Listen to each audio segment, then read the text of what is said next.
पर जी हमारी वैदिक परंपरा रही है कि हम तुलसी जी की माला से नाम जप करें। गुरुदेव भगवान, आज के समय बहुत सारे लोग नाम जप करने के लिए काउंटिंग मशीन, काउंटर या अन्य किसी माध्यम से नाम जप करते हैं। क्या इससे देखो, पुण्य मिलेगा? हमारा पुण्य क्या, उसको भगवत प्राप्ति हो जाएगी।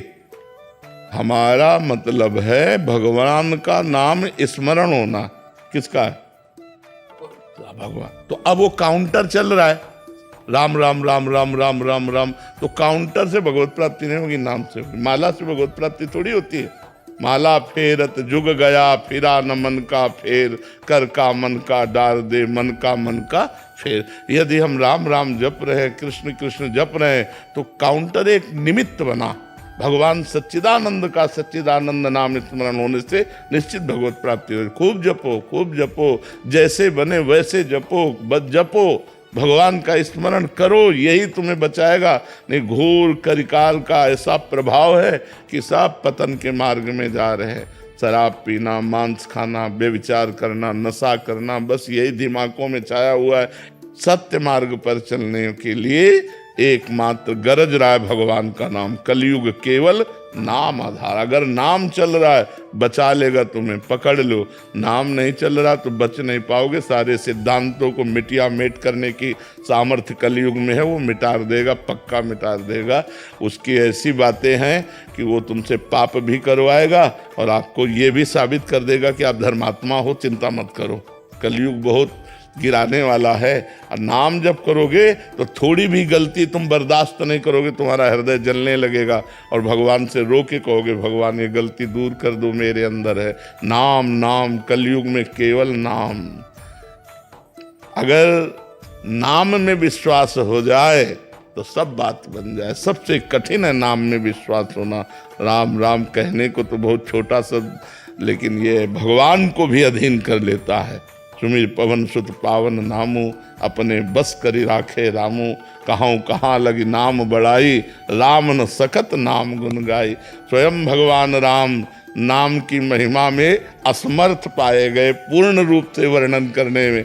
ऐसे नाम को यदि हमें गुरु ने दे दिया तो राम कृष्ण हरि राधा जो नाम प्रिय लगे, खूब डट के जपो, देखो आनंद आएगा इस लोक में भी और परलोक में भी। इस लोक में सुख सुविधाओं की कमी नहीं रहेगी और परलोक में आपको भगवान का प्यार प्राप्त होगा। इसलिए खूब नाम जप करो, नाम परम धन है। सलभ सैनी जी,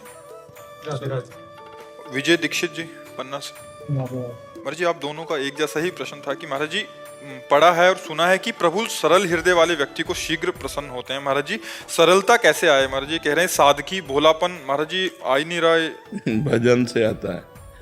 हाँ, जितना हम भजन करेंगे,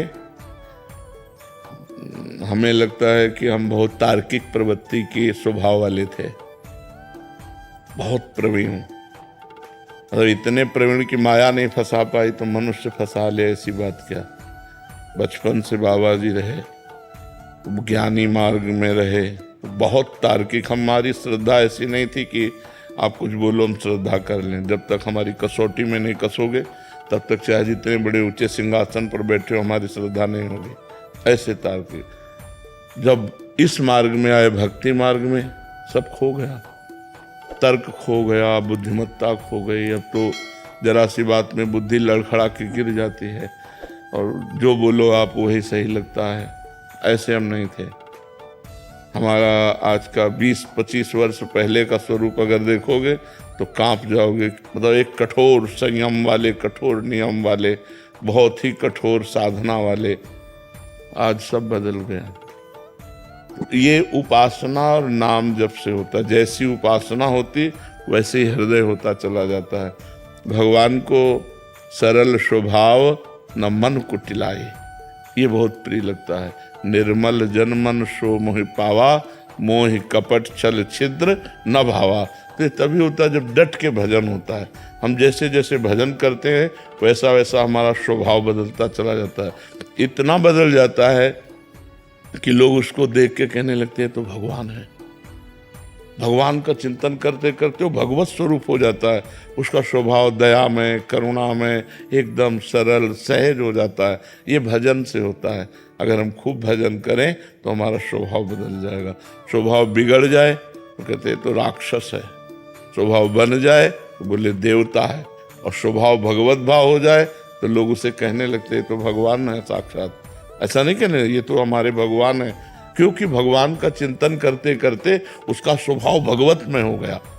गंदी बातों का चिंतन करते करते उसका स्वभाव गंदा हो गया। तो यदि हम भगवान का चिंतन करें, भगवान का नाम जप करें, उनकी लीला सुने, गाएं, तो हमारा हृदय बहुत जल्दी पवित्र हो जाए और स्वभाव में छल कपट जो है ये दूर हो जाए।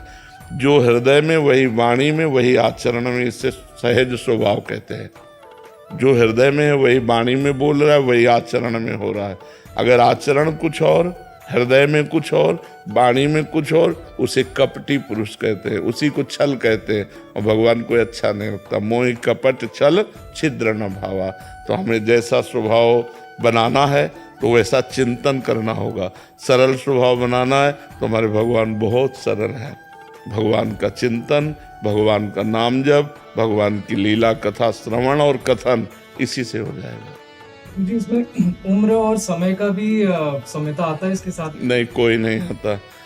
16 वर्ष के सुखदेव जी हैं और 10-10 हजार वर्ष के ऋषि सब खड़े हो गए हाथ जोड़ करके। जब गंगा किनारे परीक्षित जी आमरण अनशन व्रत लिए थे तो सब बड़े बड़े ब्रह्म ऋषि आए थे, यहाँ तक कि उनके पिता और पितामह प्रपितामह सब आए हुए थे। व्यास जी श्री सुखदेव जी के पिता हैं, श्री कृष्ण द्वैपायन व्यास देव जी, और श्री कृष्ण द्वैपायन व्यास देव जी के पिता हैं पाराशर जी, और उनके पिता हैं शक्ति, शक्ति के पिता हैं वशिष्ठ जी। तो पराशर जी, वशिष्ठ जी, ये सब खड़े हो गए थे। क्यों? क्योंकि ज्ञान की इतनी ऊंची धरा में श्री सुखदेव जी थे कि बड़े बड़े ब्रह्म ऋषि खड़े होकर उनका आदर। तो इसका अवस्था से लेना देना नहीं है कि ये 5 वर्ष का बालक है प्रहलाद, कितना बड़ा महान भक्त, दैत्यराज हिरण्यकश्यप से टक्कर ले लिया, हर कष्ट दिया उसने, लेकिन अपनी भक्ति नहीं छोड़ी। तो बड़े बड़े ब्रह्म ऋषि भी प्रहलाद जी का नाम आदर से लेते हैं, भक्तराज प्रहलाद। तो इसमें अवस्था का ये ज्ञान वृद्ध है, इसमें वयोवृद्ध की महानता नहीं है कि वो 50 वर्ष का है और वो 5 वर्ष का।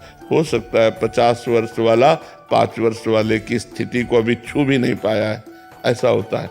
तो ये साधना पूर्व जन्म कई जन्मों से चलती है ना, तो हो सकता है किसी की इतनी सुंदर साधना हो कि बाल्यावस्था से ही वो स्थित प्रज्ञ हो, और कोई अभी साधना शुरू किया है तो बालक है उसकी नज़र में।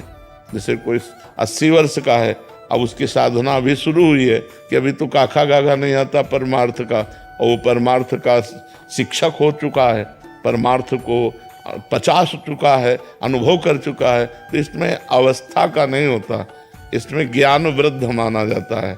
ज्ञान वृद्ध, कौन ज्ञान में ज़्यादा है, अवस्था से इसका कोई लेना देना नहीं होता।